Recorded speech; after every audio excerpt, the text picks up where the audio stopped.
The restaurant's amber lights cast a warm glow across the holiday decorations as Michael Harrison straightened his tie for the third time. At 42, the single father hadn't been on a date in over 3 years. His daughter Emma had practically pushed him out the door tonight, insisting he deserved happiness. "Dad, you can't spend every Christmas Eve with just me and a bowl of popcorn," she'd said with that knowing smile that reminded him so much of her late mother. Now, waiting at table 7, Michael wondered if this was a mistake. His friend's sister had arranged this blind date, and he felt like a teenager again, nervous and uncertain. Then he saw her. Catherine Wells walked through the entrance with a grace that made the room seem brighter. At 38, she had warm hazel eyes and blonde hair that caught the candlelight. But as she approached the table and their eyes met, something shifted in her expression. "You're Michael?" she asked, her voice hesitant. "Yes, and you must be." "Catherine," he stood, extending his hand. She shook it politely but didn't sit down. "I need to be honest. My friend mentioned you were divorced, but she didn't mention you had children." Michael's heart sank. "I have a daughter, Emma. She's 15.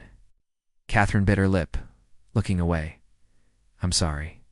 I know this is terrible timing, but I'm not looking to date someone with kids. I've been through that before, and it didn't work out.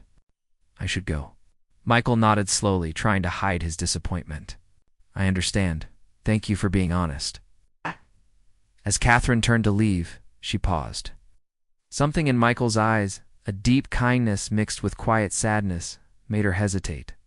Against her better judgment, she found herself asking, "Why did your marriage end, if you don't mind me asking?" Michael looked down at his hands. "My wife Sarah passed away 4 years ago. Cancer. She fought hard." But his voice caught slightly. "Some battles can't be won." Catherine's breath caught. She slowly sat down across from him. "I'm so sorry. I assumed I shouldn't have."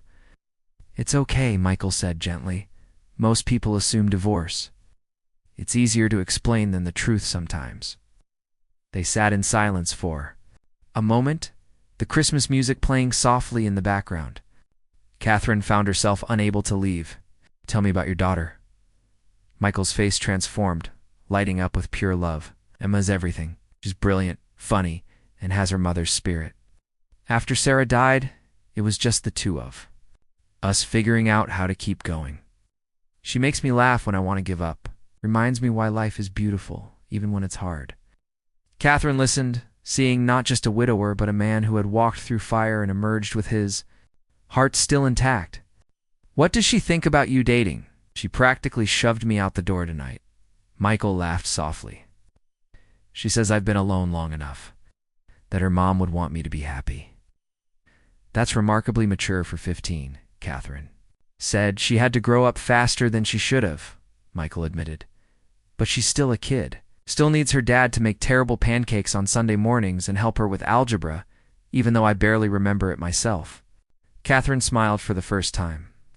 "I was terrible at algebra too." They talked through dinner, the conversation flowing naturally.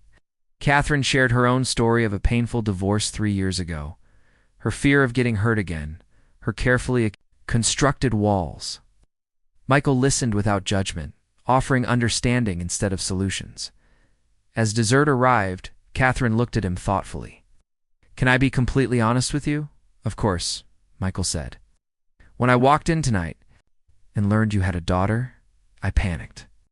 My ex-husband had 2 kids from his first marriage, and no matter how hard I tried, I was always the outsider. It broke my heart. I promised myself I wouldn't put myself through that again." Michael reached across the table, not quite touching her hand, but close enough to offer comfort. "That must have been incredibly painful. But listening to you tonight," Catherine continued, "I realized my ex's children weren't the problem. The problem was him. The way you talk about Emma. The love in your eyes. It's different. You're different."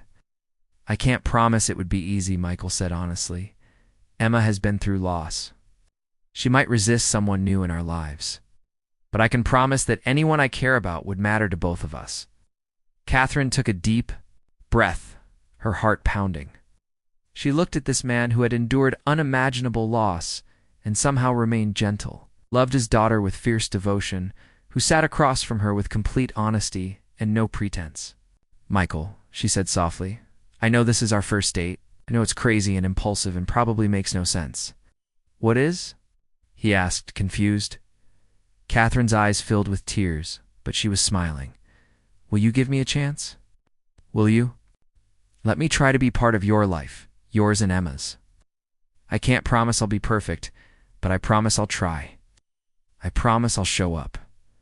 Michael stared at her, stunned. "Catherine, you don't have to. I want to," she interrupted. 3 years protecting myself, building walls, staying safe, and I'm tired, Michael. I'm tired of being alone. I'm tired of being afraid. You walked through the worst thing imaginable, and you still have love to give. That's extraordinary. It's worth taking a risk for." Michael's eyes glistened. "Are you?" "Sure, no," Catherine laughed through her tears. "I'm terrified, but for the first time in years, I feel like I'm exactly where I'm supposed to be." Michael reached across the table and took her hand. "Then yes. Yes, I'll give you a chance. We'll give you a chance, Emma and I." As the restaurant's clock struck midnight, bringing Christmas Day, to people who had been broken by life found themselves hoping again, believing again, trusting that sometimes the greatest gifts come wrapped in unexpected packages. Outside, snow began to fall softly on the city, covering everything in quiet grace, making the world new again. If this story touched your heart, please like, share, and subscribe for more stories about life, love, and second chances. Leave a comment below telling us about a time when taking a chance led to something beautiful. Your story might inspire someone else to open their heart again.